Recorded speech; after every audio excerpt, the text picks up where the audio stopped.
Well, hello everyone. Thanks so much for joining me. Today I have a vintage hard goods haul from two recent trips. One to Goodwill, where I shopped up and down the aisles and filled my cart to overflowing. And the other one is nearly new thrift shop. I almost forgot the name. A little mom and pop community thrift store that I showed you guys my shopping expedition. Not really a big store, but I do find some treasure there, so I stop in every once in a while. But today we're going to go over all the things that I filled my cart with at Goodwill and nearly new, and we're just going to take a look at what I bought. Some of it I don't even remember. I have been crazy listing, photographing, schlepping, all the things, but always want to take time to make these videos for you guys. You really seem to enjoy the thrift hauls, so let's get on with the show.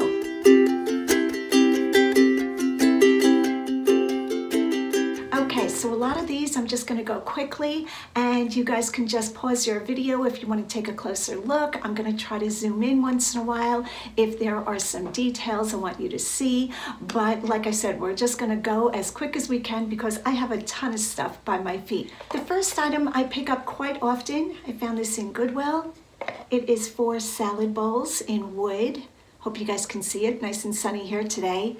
And I love selling these. Now they don't bring a super high dollar amount. I'm gonna say probably $25 for this set. Really nice condition, and I said yes to them. I'm gonna try to remember what I paid for them because right now everything has been de-stickered because it is in the photograph stage but not listed yet. I think that's where I'm at. You know, so many times I go thrifting 3 to 4 times a week, and all of this stuff pours into my house, and it's great. I love the work, but keeping track of what's been photographed, what's been videoed, what's been hauled, what's been listed gets a little confusing. So yes to salad bowl sets in beautiful wood. The next item I'm going to show I found again in Goodwill. This was my last shopping trip. I think it was on, when was I there? Wednesday? Okay, so today is Friday. Yes, it was this past Wednesday. And I found a lot of Poodle Dogs. Hope you guys can see all of that. Let me try backing up. We have bright sunshine here today. Really cute. Great condition, a whole lot, $3 for the whole bag, and I believe I have about 25 of them in here. So big poodle dogs, little poodle dogs, how cute are they? A few of them say Japan on the bottom. I got them as a lot, and that's how I'm going to sell them. Just a collection of poodle dogs.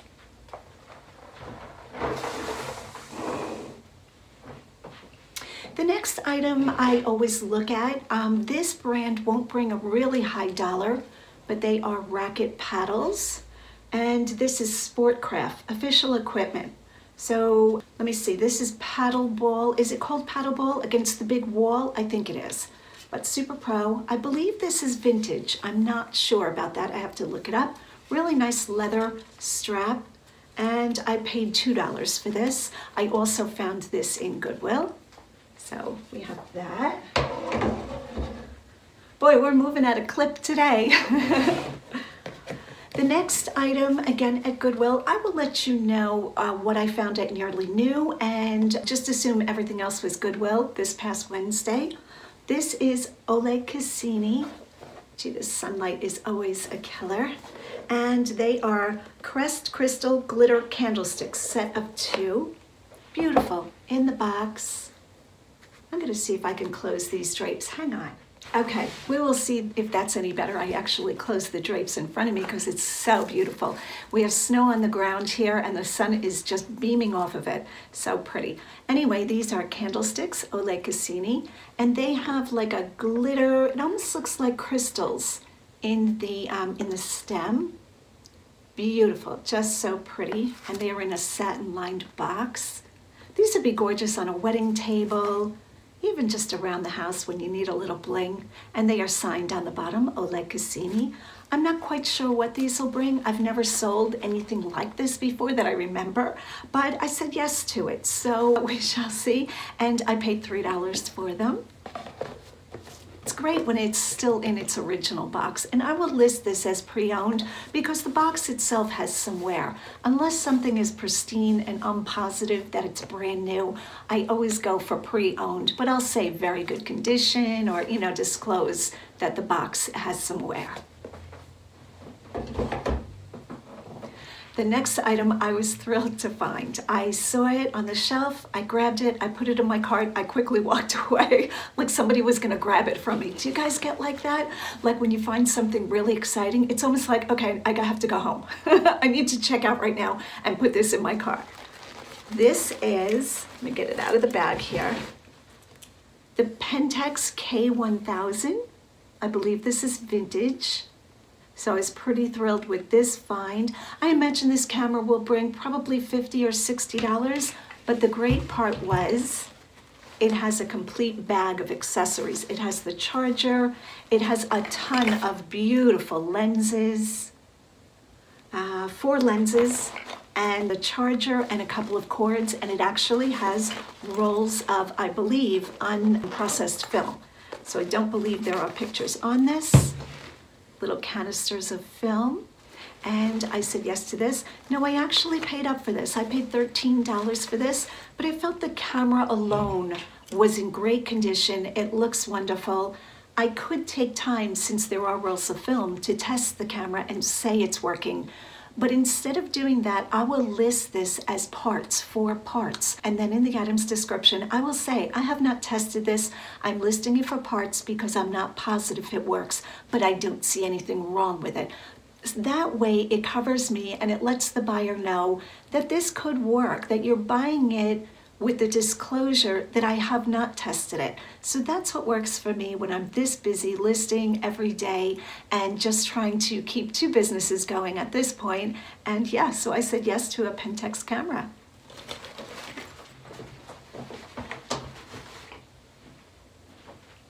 The next item was all in one bag, and I'm gonna sell it as a lot. This is a whole lot of Harley Davidson patches, unused. So we have that one, Ladies of Harley. What else do we have here? We have one that looks like this. I think that's upside down. I think that's the way it goes. And on top of all of that, lapel pins, brand new. Lots of these type of pins. So I'm gonna guess there's about 30 items in here. And I thought this was a great find. I paid $3. They're all brand new, and I will lot them together and sell them that way. Now, I'm not sure what I'm gonna put on this. I imagine this is gonna be bought by maybe another reseller or somebody maybe in a Harley club, something like that. So I'm gonna have to do research, but for a couple of dollars, absolutely yes. All right, switching gears. We always say switching gears. I found these great boots. Brand new. These were in the case behind the counter, and they are a pair of men's brand new Sorel Boots. And again, I paid up for these. I paid $20, but they're gorgeous. They're brand new. We're in the winter season. I felt like this was a good pickup. Men's size 11, which is a common size. Now, if this was like a men's 8 or like a 14 double D, I would have questioned the $20, but as you know, I have that free $1,000 gift card from Goodwill, so these boots and all of everything you're seeing today was free for me. So great find, great pickups, and I said yes to Sorel. This next find, you guys saw me in the last video. If you haven't watched that, you can go back and look at that video. That was my shopping at Goodwill. So I found this at Goodwill. It is a wall pocket. So it has the hole on the back, and it's meant to go on the wall, probably with a live plant coming out, or anything that you'd want to collect, pens, or I'm not quite sure what else goes in a wall pocket, but I said yes to this. Just beautiful. It's totally unmarked. I don't see any marking, but I felt the blue floral pattern would carry this. And if you guys know what this type of name is called, I know there's different glazes, there's salt glaze. I don't know my glazes. I should study that one day. And but I said yes, look how pretty that is. It really has like a Swedish or Norwegian, I don't know, Danish vibe maybe. So I said yes.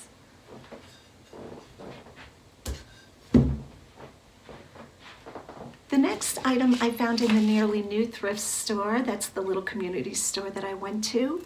And I wasn't able to show the pickup on this because the counter is right up front with all of the jewelry. But this is a pendant necklace, and on the front it has a gold tone. I don't see any marking that, it would denote that it's a precious metal. And it's a dragon. And the back is a jade. This looks like a jade material. I'm not positive about that, but I'm pretty sure. So I said yes to this.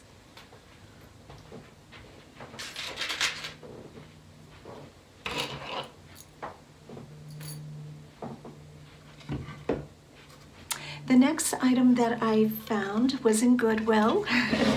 And I found these on a shelf. I thought these were great. Just two primitive style frames with little prints. This one's a kitty in a defunct oven. Maybe he's keeping warm. And a beautiful still life. And these are Colorado, what does that say? Barnwood, 1976. So that was a great find.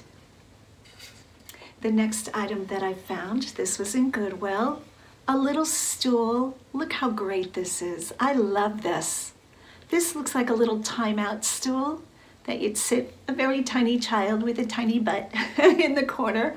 I can't imagine an adult using this because this would barely fit 1 foot.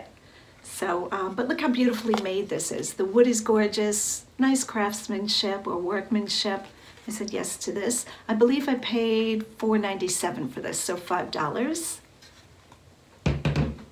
On that same day, my cart was overloaded. I was like steering, wait till you see what else I bought. I mean, it was like piled over. I really should have had 2 carts, but I didn't want to push around 2 carts, which some days I do. Some days I push 4 or 5 carts, and it's crazy because I push 2, I run back and get the other 2. One of these days I'm going to invent some kind of latching chain belt system so I can just pull all the carts along, kind of like a train system. That's what I need. Next, I found this Coach belt. Look how beautiful this is. This is in great condition, nice and big. Does it have the name on it? A style name? Just size large, Coach leather, just beautiful. So I said yes to this. I paid $1.97 for this. The same day, Wednesday, at Goodwill, I found this print. I don't know if you guys can see it. The sun is just so wonderful today. Look at that print. It's a watercolor and it is signed. I'm gonna really have to use either a magnifying glass. I don't know that I'm gonna be able to tell what this says. I wish artists signing their work would have better penmanship, kind of like doctors. But I said yes to this. Beautiful city. I don't know what city that is. No idea. But you never know. I'll do some research and see if I can find it. And what did I pay for this? I believe this was $3.97, so $4. Next up is a magazine rack, I believe. I've been looking at this thing for quite a while and it didn't sell. So it felt like it was meant to be for me. So I picked this up, all brass, a bamboo style. And this won't be that hard to ship, so I don't mind that. And I believe I paid $5 for this.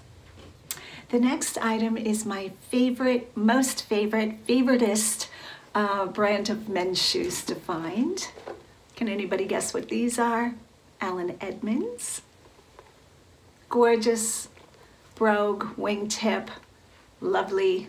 I love these shoes. Now these do have a slight bit of wear on the outside heel. Can you see that? But the quality of Allen Edmonds, I think, is good enough to not worry about that. I believe I paid $7.47, and Allen Edmonds, you can always tell.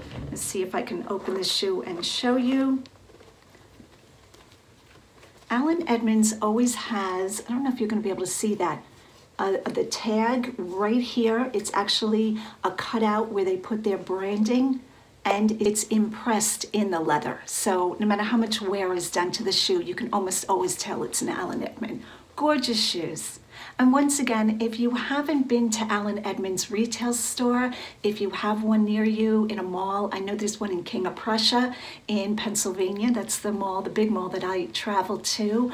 I love Allen Edmonds. I love going in and just appreciating their quality, and it just helps me learn and become a better reseller. So anytime you have an opportunity to go into stores like Loro Piana, Allen Edmonds, you know, Prada, Gucci, all the high-end stores, I highly recommend doing that. I never buy a thing, and I'm sure the sales help can tell I'm not going to buy a thing. Doesn't bother me a bit. I want to see all the workmanship, all the styles, all the prints, all the everything, because I'm educating myself. This is what I do for a living, and I think it's a great opportunity to further my career. The next item, or a group of items that I want to talk about, are quilts. I love looking through the linens. So this past Wednesday when I got to Goodwill, I got there, I think I was the first one in the door, surprise, surprise. I'm usually there from like 9 to 3, something like that. And I think that was the case this past week. I found such beautiful linen. So I was really thrilled with these finds, and I want to share them with you and tell you why I picked them up. The first quilt that I'm going to show you, the workmanship is just beautiful. I have looked at this quilt quite a few times, and I believe the whole thing is hand stitched, not machine stitched. Hand stitched, needle and thread stitch, which is just amazing. Here in Pennsylvania, the workmanship in quilting is just stunningly gorgeous, but it's rare that I find a quilt completely hand stitched. Now I do find Amish made quilts, but a lot of times it's a machine that's done the body of it, and then the finishing work is hand done. You can tell hand done stitching when you look at it by the non-consistency. Even though a lot of the seamstresses and tailors are very well versed in their craft, in their art, you can still tell a hand stitch when you look at it closely. Machine stitches are always perfection because it's a machine. So this next quilt, I believe, is all hand done.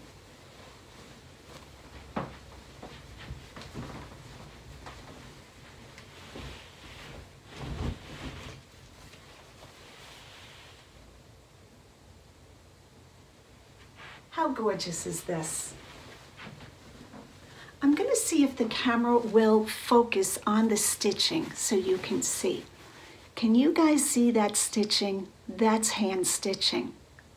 Now a lot of times the binding or the banding, the edging will be put on that way on machine quilts, but then when you look at the quilt and you look at the backing and you look at all of the little pieces put together and you see that hand stitching, amazing find. I was thrilled to find this, and I believe I paid $2.50 for this one. Was it $2.50 or no, $4.50. I paid $4.50 for this.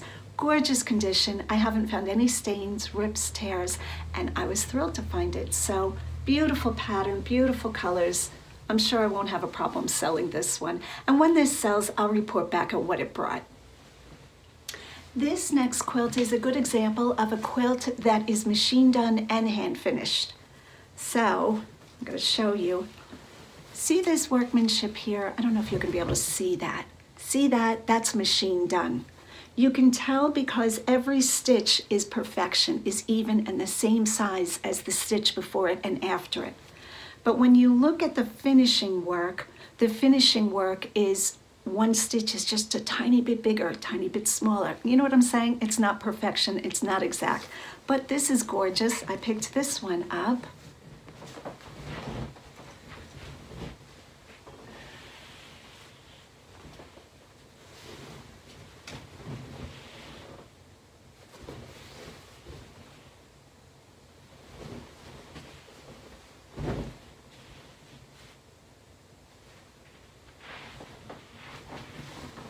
This is just beautiful. Now I haven't measured them yet. I believe I have one throw, one queen, and one king at what I'm going to show you. Just so beautiful. So again, I'm going to take a closer look at this one and really study it and examine it, but I'm pretty sure that this one is a combination of machine and hand stitching. The next item that I found, I also found in linens. And this is a duvet cover and a bed skirt. Now the bed skirt has branding on it. I haven't found the branding on the duvet. So, but I've just brought these in. Today is Friday and I went shopping on Wednesday, and yesterday I was just thrifting and photographing like a crazy girl. So I still have a little bit of research before these fully get listed, and you know, they have to be washed and measured, all of the things, but just beautiful. So I'm going to stand back again and show you the pattern on this duvet cover.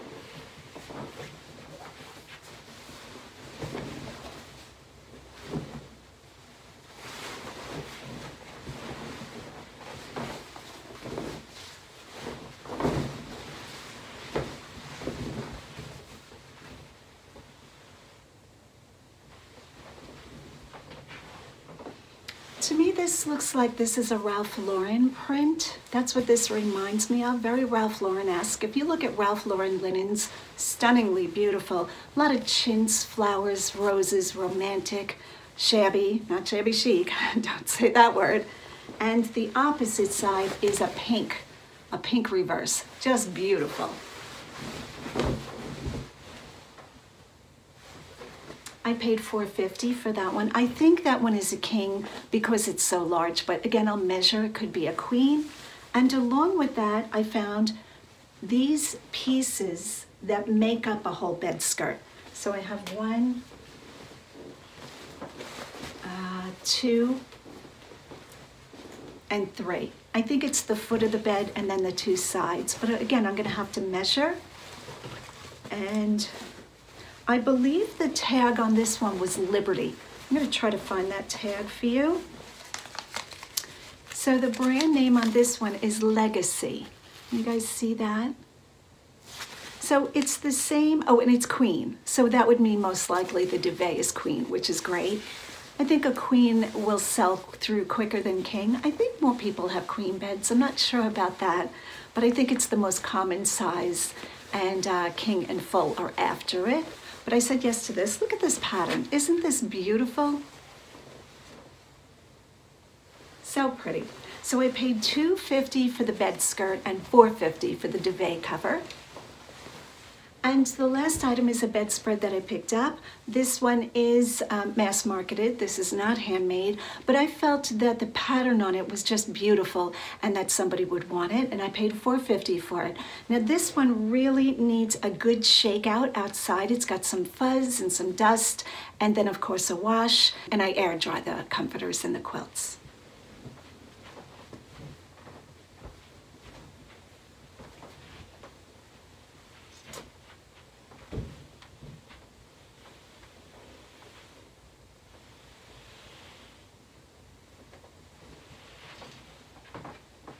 So I'm not entirely sure. I think this is called the Wedding Star, maybe. I'll have to research that. And I can see that it's been totally machine sewn. I don't see any evidence of hand sewing, but it's so gorgeous, and I figured somebody would want this. Quite heavy. It's going to be quite a big package. When you go shopping, I can't express enough, I can't share enough. Really understand the weight and the size of your finished item that needs to be shipped, because you can have an item that's gorgeous and that, you know, is worth $50 and you're only paying a couple of dollars, but then if the buyer has to pay an additional $50 in shipping, a lot of times it kills the sale. So my best advice after 6 years, going on 7 years of full-time selling, is try to gain appreciation for how large the finished package and the weight of it will be for your buyer, if that makes sense. That's the best advice that I have.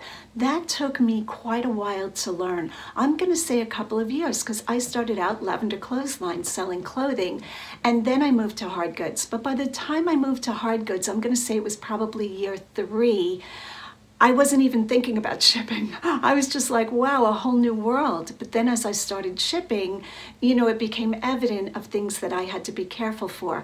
And then since then, we've had, I'm going to say, 4 increases in shipping rates through USPS, even FedEx. Now this year, I believe FedEx is actually dropping their rate a little bit, which is wonderful. So glad to hear that. I do have an account on Pirate Ship. I don't find that Pirate Ship has really saved me that much money, once or twice, but as a general rule, I ship out larger, heavier items. FedEx home ground delivery, that's what I'm using at this point. So I think that's it for today. I think I have covered pretty much everything around me, and I appreciate you guys so much. Thanks for shopping with me, for sitting through the haul, and as always, go out and get what's yours. Bye guys.